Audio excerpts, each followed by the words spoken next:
Hi friends, welcome back to my channel. ఈరోజు ఎపిసోడ్లో ఏం జరగబోతుందో తెలుసుకుందామా.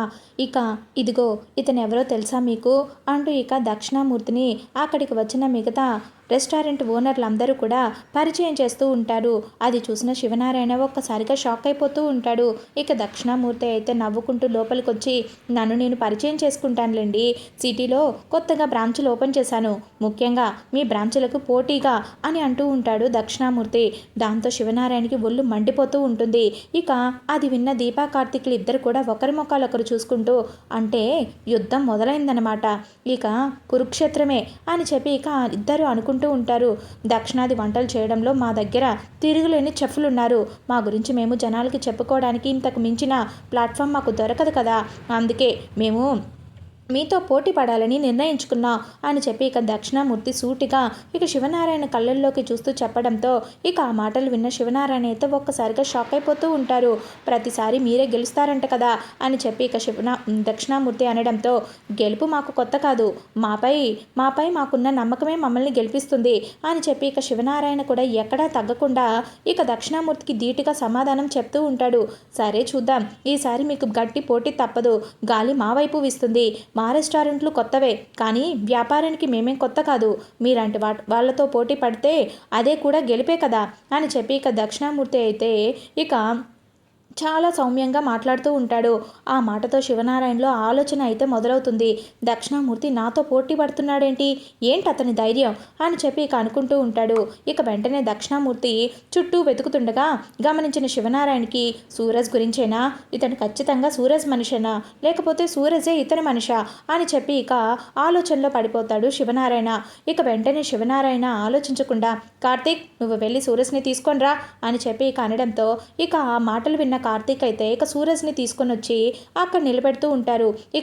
సూరజ్ సార్ పిలిచారంట, ఏమైంది అని చెప్పి అమాయకంగా అడుగుతూ ఉంటాడు సూరజ్ అయితే శివనారాయణని. దాంతో శివనారాయణ ఒక్కసారిగా, రా సూరజ్ నీకోసమే చూస్తున్నాను అని చెప్పి దగ్గరికైతే పిలిచి లాగి పెట్టి ఒక్కటి పిగుతాడు. దాంతో అక్కడున్న హాల్లో అందరు కూడా ఒక్కసారిగా షాక్ అయిపోయి అలాగే చూస్తూ ఉంటారు శివనారాయణ వైపు. అయితే దక్షిణామూర్తి నుంచి ఎలాంటి రియాక్షన్ ఉండదు, సూరజ్ కూడా అలాగే నిలబడిపోయి ఉంటాడు. అది గమనించిన శివనారాయణ అయితే దక్షిణామూర్తి వైపు అలాగే చూస్తూ ఉంటాడు. దక్షిణామూర్తి ఎలాగా చెల్లించకపోయేసరికి దక్షిణామూర్తి వైపు చూసిన శివనారాయణ, మీరు వెళ్ళొచ్చు అని చెప్పి అనడంతో, సరే త్వరలోనే కలుస్తాను అని చెప్పి వెళ్ళిపోతాడు దక్షిణామూర్తి. అదేంటి సార్, సూరజ్ని ఎందుకు అలా కొట్టారు అని చెప్పి షాక్ అయిపోయిన కార్తీక్ అయితే అడుగుతూ ఉంటాడు శివనారాయణని. కార్తిక్ బ్రో, సార్ నన్ను ఎందుకు కొట్టాడో నేను చెప్తాను. ఇప్పుడున్న పెద్ద మనిషితో నాకు ఎలాంటి సంబంధమైనా ఉందని చైర్మన్ గారు మొదటి నుంచి అనుమానంగా ఉన్నారు. అది తీర్చుకోవడానికే కొట్టారు. నన్ను కొడితే వాళ్ళు ఎలా రియాక్ట్ అవుతారో చూద్దామని నన్ను కొట్టారు. ఏంటి సార్ అంతేనా అని చెప్పి శివనారాయణ వైపు చూస్తూ సూరజ్ మాట్లాడడంతో దానికి శివనారాయణ పెద్దగా సంబరపడిపోయి, వెల్డన్ మై బాయ్, నా అనుమానం అదే తీరిపోయింది. చూడు, నేను నా అనుకున్న వాళ్ళ మీదే చెయ్యెత్తుతాను. నాకు నువ్వంటే చాలా అభిమానం ఉంది. నీకు అలాంటి భావనే ఉంటే నేను కొట్టిన దానికి నువ్వు అస్సలు ఫీల్ అవ్వద్దు. నాకు ఎక్కడో నీ మీద 1% అనుమానం. ఇదిగో ఈ దక్షిణామూర్తి ఉన్నాడే, వీడి మీద నాకున్న 100% కోపమే ఇదిగో ఈరోజు నా చేత ఈ పని చేయించింది. దయచేసి నువ్వు దీన్ని అర్థం చేసుకుంటావని అనుకుంటాను అని చెప్పి కనడంతో దానికి సూరజ్, మీ ఉద్దేశం నాకు అర్థమైంది, తప్పుగా అనుకోను, నేను మీ వాణ్ణి అన్నారు కదా, నాకు అది చాలు అని చెప్పి వెళ్ళిపోతూ ఉంటాడు సూరజ్ అయితే. అది చూసిన శివనారాయణ సూరజ్ వైపు చూసి చాలా గర్వంగా ఫీల్ అయిపోతూ ఉంటాడు. నిజంగా అసలు ఈ అబ్బాయిలో ఎంత మంచి లక్షణాలు ఉన్నాయి, నిజంగా ఎవరికన్నారో కానీ సూరజ్ తెలివికి తెలివి, ఒక బిజినెస్ చేయాల్సిన, ఒక బిజినెస్ మ్యాన్కి ఉండవలసిన లక్షణాలన్నీ కూడా ఇతనిలో పుష్కలంగా ఉన్నాయి. అంతేకాదు సిచ్యువేషన్ని ఎలా హ్యాండిల్ చేయాలో ఇతనికి బాగా తెలుసు. అంతేకాదు ఎక్కడా కూడా కోపం అనేది ప్రదర్శించకుండా తనకి వచ్చిన దాన్ని తను నమ్మిన దాన్ని అందరి ముందు ధైర్యంగా నిలబట్టగల సత్తా ఇతనిలో ఉంది. నిజంగా ఇతను ఖచ్చితంగా జోష్నకి తగ్గవాడు అని చెప్పి ఇక శివనారాయణ అయితే అనుకుంటూ, సూరజ్ నువ్వు నేను కొట్టిన దానికి మరొకసారి ఫీల్ అవ్వవని అనుకుంటున్నాను అని చెప్పి ఇక అంటూ ఉంటాడు. ఇక ఆ మాటలు విన్న సూరజ్ అయితే, మీరు కొట్టిన దానికి నేను ఫీల్ అయితే మరుక్షణమే నేను ఇక్కడ నిలబడి ఉండేవాడిని కాదు సార్, ఎప్పుడో వెళ్ళిపోయాడిని. ఎందుకంటే నాకు చేసే పని ముఖ్యం, పనిలో నేను ఏ విధంగా సాటిస్ఫై అవుతున్నాననేది ముఖ్యం. అంతేకాని నేను ఎప్పుడూ కూడా డబ్బుకు విలువివ్వను. నాకు విలువ లేని చోట, నా సెల్ఫ్ రెస్పెక్ట్ దెబ్బతిన్న చోట నేను నిమిషం కూడా నిలబడను అని చెప్పి కనడంతో ఇక ఆ మాటలు విన్న పారిజాతం అలాగే ఇక జోష్న ఇద్దరు కూడా ఒకరి ముఖాలొకరు చూసుకుంటూ, వీడేంటే ఇలా తయారయ్యాడు, ఇంకెవరైనా ఈయన చెప్పా పెట్టకుండా లాగు పెట్టి ఒకటి పీకినందుకు పోరా నీ దగ్గర పని చేయను అని చెప్పి ఈ పాటికి ఇంట్లో నుంచి వెళ్ళిపోయేవాడు. వీడేంటే పెద్ద జిడ్డుగళ్ళ తగులుకున్నాడు, వీడిని బయటికి పంపించడం మన వల్ల కాదు, వీడు ఖచ్చితంగా మన తాట తీయడానికే వచ్చినట్టున్నాడు. అయినా ఈ దక్షిణామూర్తి ఉన్నట్టుండి మనకి పోటీగా రెస్టారెంట్ పెట్టాలన్న ఆలోచన ఎందుకు వచ్చింది అని చెప్పి ఇక అనుకుంటూ ఉంటే, గ్రాణి నేను నీతో కొంచెం మాట్లాడాలి అని చెప్పి ఇక జోష్న అయితే పారిజాతాన్ని పక్కకైతే తీసుకెళ్ళిపోతుంది. ఇక శివనారాయణ కూడా లోపలికైతే వెళ్ళిపోతాడు. ఇక దీపా కార్తిక్ ఇద్దరు కూడా, ఏంటి బావా తాత ఉన్నట్టుండి వచ్చి శివనారాయణ తాతతో పోటీ పడ్డం ఏంటి, అది కూడా రెస్టారెంట్ అని చెప్పి కనడంతో, ఒకప్పుడు వీళ్ళిద్దరూ రెస్టారెంట్లో పార్ట్నర్స్గా పనిచేశారంట. ఆ తర్వాత ఏవో కొంచెం నష్టం జరిగిందంట, ఒకరికొకరు మనస్పర్ధలు వచ్చేసాయి. అప్పుడే వీళ్ళు విడిపోయారు. ఎక్కడైతే విడిపోయారో అక్కడే మళ్ళీ కలుసుకోవడానికి ప్రయత్నిస్తున్నారనమాట. ఏదైతేనేమి ఏది జరిగినా మన మంచికే, చూద్దాం ఏం జరుగుతుందో. ఆ తాతే ఓడిపోతాడో ఈ తాతే గెలుస్తాడో, లేకపోతే వీళ్ళిద్దరి మధ్య ఉన్న స్నేహం పాత కక్షలన్నీ పోయి కొత్త స్నేహం వీళ్ళల్లో పుడుతుందో ఏమో. ఈరోజు మళ్ళీ వీళ్ళిద్దరు ఇలా కలుసుకోవాలని రాసుందో ఏంటో. నువ్వు ఒకటి గమనించావా అని చెప్పి ఇక దీప అయితే కార్తిక్ని అడుగుతూ ఉంటుంది. ఏంటిదది? దక్షిణామూర్తి తాత ఇక్కడికి రాగానే సుమిత్రమ్మ పైనుంచి కిందకి పరిగెత్తుకుంటూ వచ్చింది. ఇక వాళ్ళని నాన్నని చూసి చాలా కోపంగా ఫీల్ అయ్యింది అని చెప్పి ఇక అంటూ ఉంటే, అవును నేను గమనించాను, కానీ నువ్వు ఇంకొకటి గమనించావా? తను ఇక్కడికి బిజినెస్ పని మీద వచ్చాడు అనగానే అత్త ఒక్క మాట కూడా మాట్లాడకుండా ఇక్కడి నుంచి వెళ్ళిపోయింది. అత్తకి బాగా తెలుసు ఏ విషయంలో ఎలా రియాక్ట్ అవ్వాలో అని చెప్పి ఇక అంటూ ఉంటే, నిజమే దక్షిణామూర్తి తాత తన కూతుర్ని ఎలాగైనా కలుసుకోవాలని చెప్పి ఈ వంకతోనే ఇక్కడికి వచ్చాడు. ఇక చూడు పదే పదే ఈ ఇంటికి తన కూతుర్ని చూసుకోవడం కోసం వస్తాడు. అదేమంటే నేను బిజినెస్ పని మీద వచ్చాను అని అంటాడు. ఇక బిజినెస్ పని మీద వచ్చాడు అని అంటే ఇక సుమిత్ర అత్త ఏమీ మాట్లాడలేదు కదా, సో తనకి చూడాలనిపించినప్పుడల్లా తన కూతుర్ని చూసుకోవడానికి ఈ విధంగా వస్తాడనమాట అని చెప్పి ఇక ఇద్దరు కూడా ఒకరి మొక్కలు ఒకరు చూసుకుంటూ నవ్వుకుంటూ ఉంటారు. అబ్బా ఇద్దరు తాతలు భలే ఉన్నారు, ఒకరు కూడా ఎక్కడా తగ్గట్లేదే అని చెప్పి అనుకుంటూ ఉంటే, ఏమనుకుంటున్నావు మా తాత గురించి? మా తాత ఎంత మంచివాడో లోపల అంత తిక్కతనం తింగరతనం కూడా అలాగే ఉన్నాయి. ఇక దక్షిణామూర్తి తాతను కూడా చూస్తే అలాగే ఉన్నాడు, కానీ దక్షిణామూర్తి తాత చాలా శాంత స్వభావంలా ఉన్నాడు. అదే స్వభావం మా అత్తకు కూడా వచ్చింది. కాకపోతే వీళ్ళు ఎక్కడైనా ఒక్కసారి బాధపడ్డారు అనంటే మళ్ళీ తిరిగి ఆ మనిషిని జీవితంలో నమ్మడానికి చాలా ఆలోచిస్తారు. మా అత్త కూడా అందుకే వాళ్ళ నాన్నని నమ్మడానికి ఆలోచిస్తుంది. మా తాత కూడా దక్షిణామూర్తి తాత చేసిన దాన్ని మర్చిపోయి మళ్ళీ తిరిగి తనతో స్నేహం చేయడానికి కూడా అందుకే ఆలోచిస్తున్నాడు. చూద్దాం ఏం జరుగుతుందో. అయితే మాత్రం ఈసారి పోటీ గట్టిగా ఉంటుంది అని అన్నారు కాబట్టి మనం ఇంకా కాస్త గట్టిగా ప్రిపేర్ అవ్వాలి దీప అని చెప్పి ఇక అంటూ ఉంటే, దానికి ఎప్పుడు నేను సిద్ధమే బావా అని చెప్పి ఇక దీప అయితే అంటూ ఉంటుంది. ఇక ఇది ఇలా ఉండగా మరొక వైపు జోష్న అలాగే పారిజాతం ఇద్దరు కూడా మాట్లాడుకుంటూ ఉంటారు. ఏంటి ఏంటి గ్రాని, ఆ దక్షిణామూర్తి ఏకంగా తాతకే పోటీగా నిలబడి ఆ రెస్టారెంట్లు మళ్ళీ స్టార్ట్ చేశాడు అనంట. అసలు గతంలో ఆయన ఏం చేసేవాడు అని చెప్పి ఇక అంటూ ఉంటే, గతంలో దక్షిణామూర్తి మంచి వంట మాస్టర్ అని చెప్పి ఇక చెప్పడంతో ఇక ఆ మాటలు విన్న జోష్న అయితే ఒక్కసారిగా షాక్ అయిపోతూ ఉంటుంది. ఏంటి వంట మాస్టరా? అవును మీ తాత అదిగో దక్షిణామూర్తి చాలా మంచి స్నేహితులు.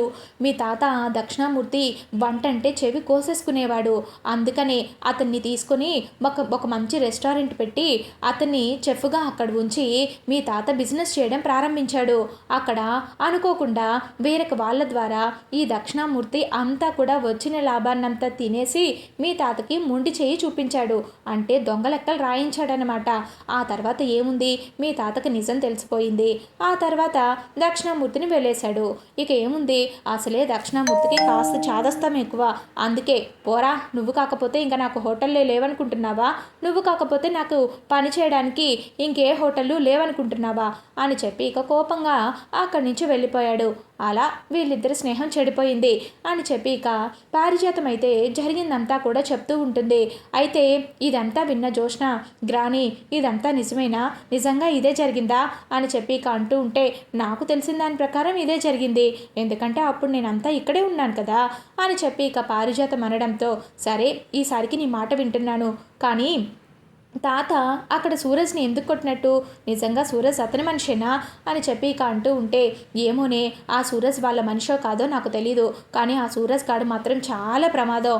ఎవరిని ఎక్కడ ఎలా తొక్కాలో వాడికి బాగా తెలుసు, ఎవరిని ఎక్కడ ఎలా ఇరికించాలో వాడికి అంతకన్నా బాగా తెలుసు. అవును, ఈ విషయం మాత్రం కరెక్టే. నిన్న నేను చాలా ప్రేమగా నాకు హెల్ప్ చేయవా అంటే ఒక్క మాటలో కరిగిపోయిన వ్యక్తి నేను అన్నీ వదిలేసి ఫోన్ చూసుకోగానే చూడు ఈరోజు తాత దగ్గర నన్ను ఎలా ఇరికించాడో, అదే నిన్న రాత్రి నేను ఫోన్ చూసుకోకుండా వాడికి కనుక హెల్ప్ చేసి ఉంటే ఖచ్చితంగా ఈరోజు తాత ముందు నన్ను 2 స్టెప్పులు పైకెక్కించుండేవాడు.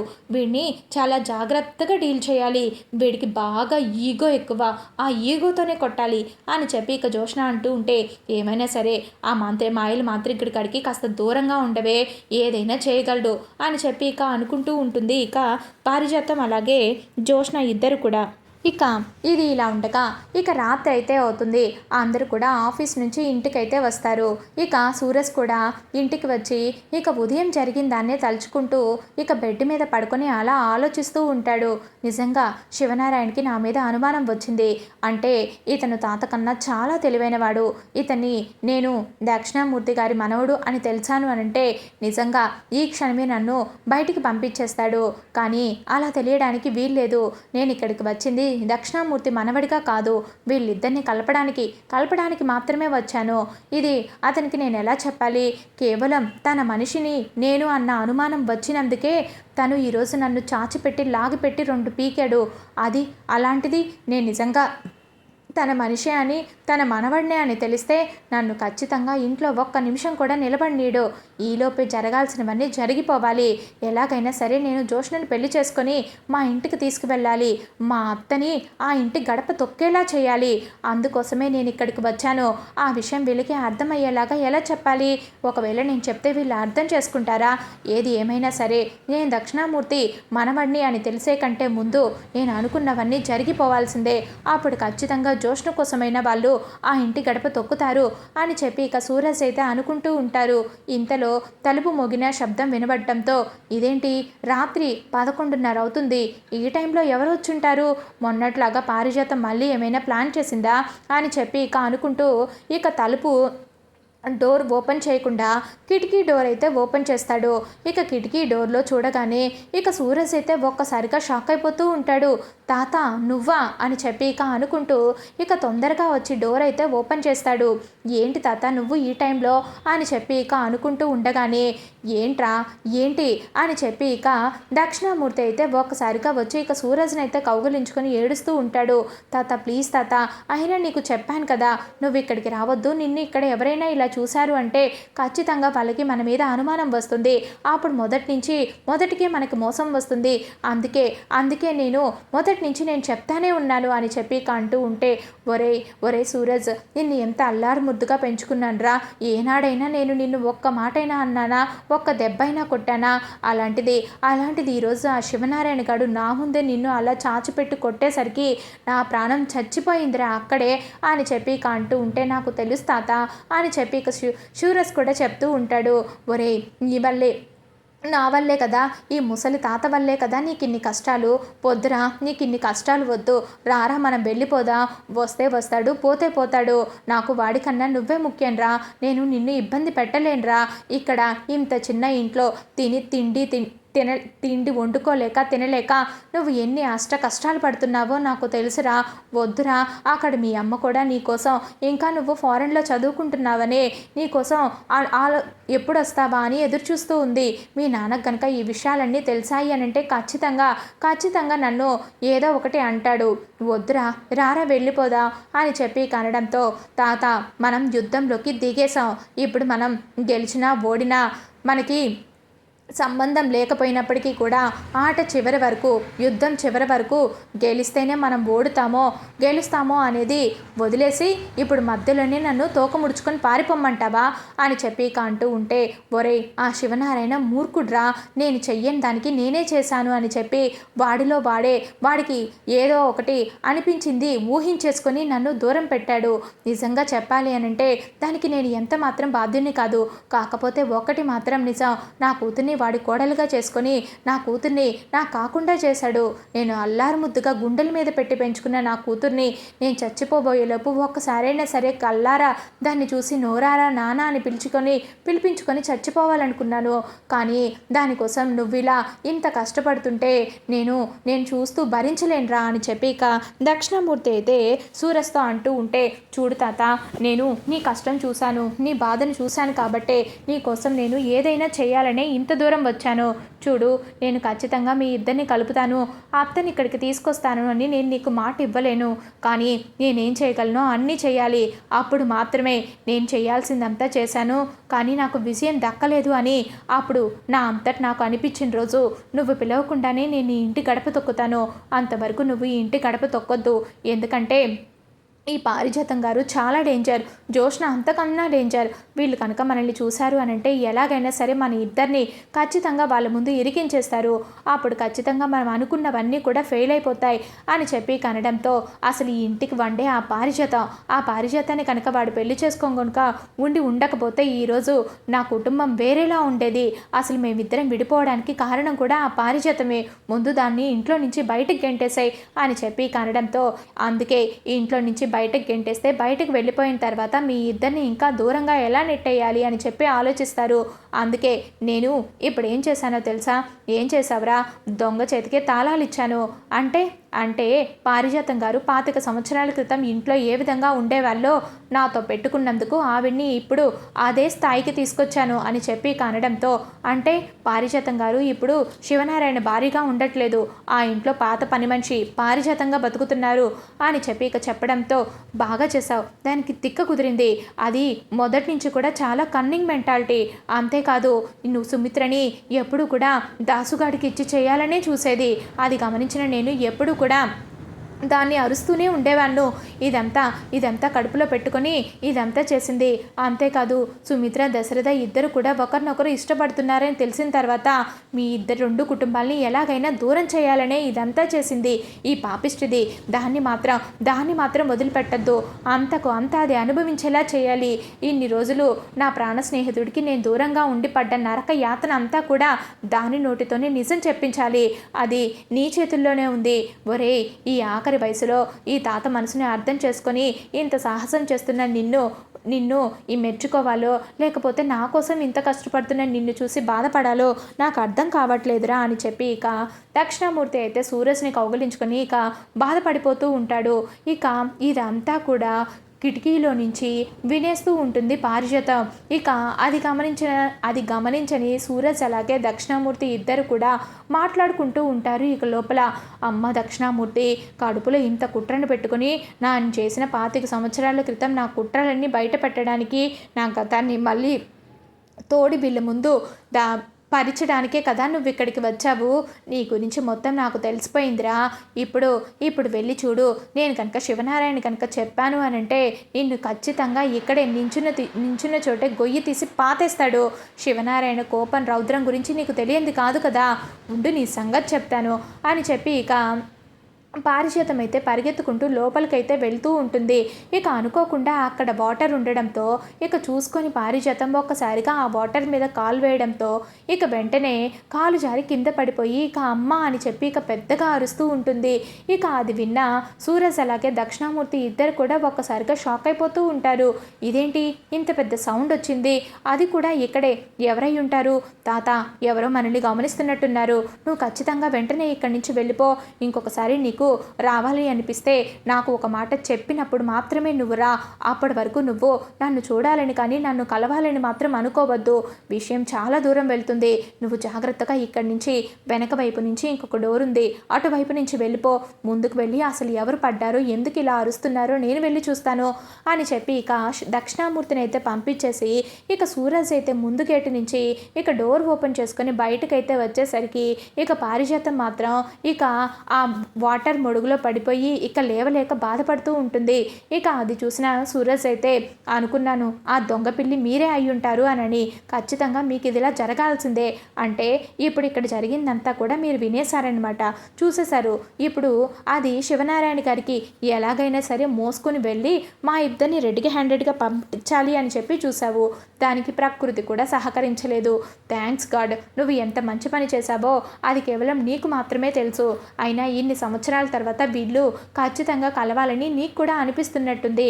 అందుకే నువ్వు నాకు కూడా హెల్ప్ చేశావు. నేను ఎప్పుడూ నిన్ను మర్చిపోను అని చెప్పి ఇక సూరజ్ అయితే నవ్వుకుంటే ఇక పారిజాతం దగ్గరికి అయితే వెళ్తాడు. ఏంటి పారిజాతం గారు పడిపోయారా అని చెప్పి ఇక అంటూ ఉంటే, అవునరా పడిపోయాను పాపిస్టోడా, నువ్వు మా ఆయన్ని మోసం చేయడానికే వచ్చావు కదా, నేను అంతా చూసేశాను అని చెప్పి ఇక అంటూ ఉంటే, అవును మీరు అంతా చూసేశారు, మీ ఆయనకి అంతా చెప్పాలని వెళ్ళాలని అనుకున్నారు. కానీ దేవుడు చూసారా మిమ్మల్ని వెళ్ళనీయకుండా ఇలా పడేశారు. ఇక పోయిన 25 సంవత్సరాల క్రితం ఏం జరిగిందో నాకు తెలియదు. అప్పుడు మీరు చేయాలనుకునింది చేసేశారు. కానీ 25 సంవత్సరాల తర్వాత ఈ సూరజ్ కళ్ళు కప్పి మీరు ఏం పీకలేరు అని చెప్పి కనడంతో ఏం కూసావరా అని చెప్పి ఇక పారిజాతం అయితే పైకి లేవబోతూ అబ్బా అని చెప్పి ఇక మరొకసారి కింద పడిపోతూ ఉంటుంది. ముందు మీ కాళ్ళ మీద మీరు నిలబడి మీరు నడవడం నేర్చుకోండి. ఆ తర్వాత అందరి మీదకి యుద్ధాలు చేయడానికి వచ్చేద్దరు. ఇప్పుడు మీరు వెళ్ళి శివనారాయణ గారికి నేను దక్షిణామూర్తి గారి మనవడిని అని చెప్పారనుకోండి, 25 సంవత్సరాల క్రితం అసలు దక్షిణామూర్తికి అలాగే శివనారాయణ గారికి గొడవ ఎందుకు వచ్చిందో మా తాత ఇప్పుడే నాకు అంతా పూసగుచ్చినట్టు చెప్పి వెళ్ళాడు. అది కనుక చెప్పాను అనుకుంటే మీరు శివనారాయణ గారు మిమ్మల్ని ఏం చేస్తారో నేను చెప్పనవసరం లేదు అని చెప్పి కనడంతో ఇక ఆ మాటలు విన్న పారిజాతం అయితే, అంటే ఆ ముసలుడు అన్నీ నిజాలు చెప్పేశాడా, దాసుగాడికి సుమిత్రకి నేను పెళ్లి చేయాలన్న మొత్తం విషయం అంతా కూడా చెప్పేసి ఉంటాడు పాపిస్టోడు అని చెప్పి ఇక భయపడిపోతూ, ఒరే నాయనా నీకు ఒక దండం, బతుకుంటే బస్టాండ్లో పల్లీలు అమ్ముకొనైనా బ్రతుకుతాను కానీ దయచేసి నీ నోట్లో నోరు మాత్రం పెట్టను. నేనేమి చూడలేదు, నేనేం వినలేదు, నా గురించి ఏ నిజాలు మా ఆయన దగ్గర చెప్పొద్దు. ఏదో ఇప్పుడు కనీసం ఈ వంటింట్లో వంట చేసుకొని బ్రతుకుతున్నాను, నీతో పెట్టుకుంటే నాకు నీడ కూడా లేకుండా చేసేలా ఉన్నావు. నన్ను ఖచ్చితంగా నువ్వు బస్టాండ్లో నిలబెడతావు. ఏ చెట్టు కిందనో పుట్ట కిందనో మళ్ళీ నేను బ్రతకాల్సి వస్తుంది. వామ్మో నీకెంత దూరంగా ఉంటే నాకంత మంచిది, ఆరోగ్యానికి హానికరం కాకుండా ఉంటావు. బాబోయ్ నీతో నేను పెట్టుకోలేను, దయచేసి నన్ను క్షమించు అని చెప్పి ఇక పారిజాతం అయితే పడుతూ లేస్తూ అక్కడి నుంచి వెళ్ళిపోతూ ఉంటుంది. ఇదంతా చూసిన సూరజ్ అయితే నవ్వుకుంటూ ఉంటాడు. ఇది ఫ్రెండ్స్ ఈరోజు ఎపిసోడ్. నచ్చితే ఖచ్చితంగా లైక్ చేసి సబ్స్క్రైబ్ చేసుకోవడం మాత్రం మర్చిపోవద్దు. మీకు ఎలా అనిపించిందో ఖచ్చితంగా కామెంట్ రూపంలో తెలియచేయండి.